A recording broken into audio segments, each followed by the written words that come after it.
Shalom, praise God. Day 170, உபாகமம் 18, Be the light in the world என்ற தலைப்பில் உபாகமம் 18 அதிகாரத்தில் உள்ள சிந்தனை துளிகளை கர்த்தரின் வெளிச்சத்தில் காண்போம். உபாகமம் 18 அதிகாரத்திலே ஆசாரியர்கள் எப்படி இஸ்ரவேல் சமுதாயத்திலே காக்கப்பட வேண்டும் என்று கர்த்தர் கூறுகிறார்.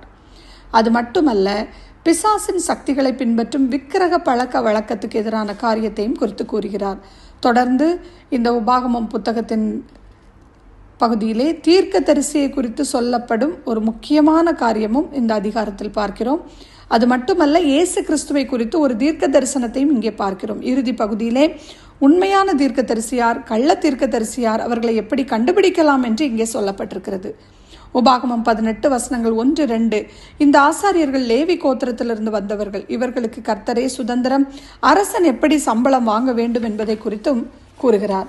ஆனால் ஒரு ஆசாரியன் தனக்காக எப்படி ஊதியத்தை பெற்றுக்கொள்ள வேண்டும் என்று கூறுகிறார். உபாகமம் 18 வசனம் 3-5 வசனத்தை வாசிக்கும் போது மேலான ஒரு கொள்கையை கர்த்தர் நிறுவுகிறார். இந்த இடத்துல இன்றைக்கும் அவர் பணியை இவ்விதமாகவே எடுத்து செல்கிறார். கர்த்தருடைய ஊழியக்காரர்களை தாங்குவது என்னுடைய பொறுப்பல்ல என்று நாம் நினைத்தால் கர்த்தர் கூறும் சத்தியங்களை நாம் அறிந்து கொள்ள வேண்டும்.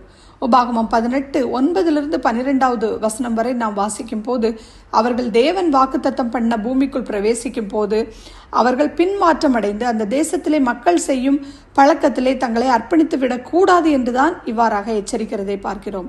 இந்த விதமான எச்சரிப்பை புதிய ஏற்பாட்டில் பவுலும் கொடுத்திருக்கிறார். 1 தீமோத்தேயு 4 அதிகாரம் 1 வசனத்தை வாசிக்கும் போது, ஆகிலும் ஆவியானவர் வெளிப்படையாய் சொல்லுகிறபடி பிற்காலங்களிலே மனசாட்சியில் சூடுண்ட பொய்யருடைய மாயத்தினாலே சிலர் வஞ்சிக்கிற ஆவிகளுக்கும் பிசாசுகளின் உபதேசங்களுக்கும் செவி கொடுத்து விசுவாசத்தை விட்டு விலகி போவார்கள்.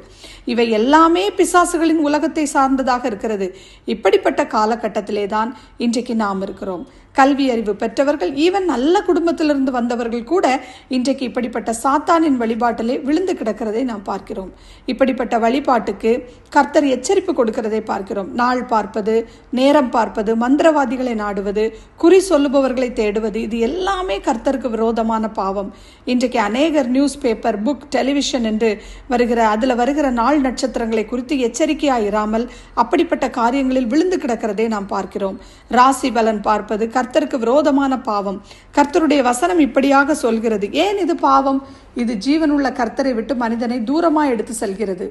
இது இருளுக்குள்ளும் பிசாசின் காரியங்களுக்குள்ளும் ஒருவரை வழி நடத்துகிறது. பிசாசுகளின் உலகம் என்பது உண்மையானது. விழுந்து போன தூதர்களின் ஆவிகளும் உலகத்தில் உண்டு.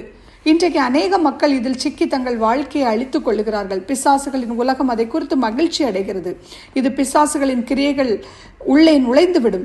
தேவன் விரும்பாத அருவருப்புகளை செய்துவிட்டு சாபம் வரும்போது மாத்திரம் கர்த்தாவே கர்த்தாவே என்று செவி கொடுத்தால் அவர் நமக்கு செவி கொடுப்பாரா? இதை சிந்திப்போம்.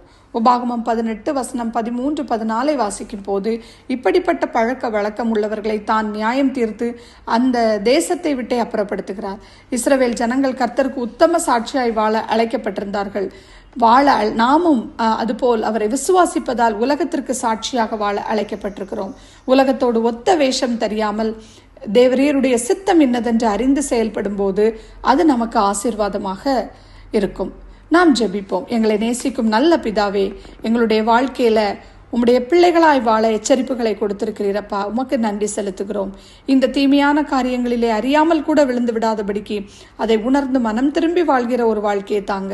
உம்முடைய ஆசீர்வாதத்திற்கு தடையாக இருக்கும் எல்லா காரியங்களையும் எங்கள் வாழ்க்கையை விட்டு, எங்கள் உள்ளத்தை விட்டும் பரிபூரணமாக எடுத்து போட உதவி செய்யுங்கப்பா. உம்முடைய வசனமே எங்களை சுத்தப்படுத்தட்டும். இயேசு கிறிஸ்துவின் நாமத்தில் ஜெபிக்கிறேன் எங்கள் ஜீவனுள்ள நல்ல பரமபிதாவே. ஆமேன்.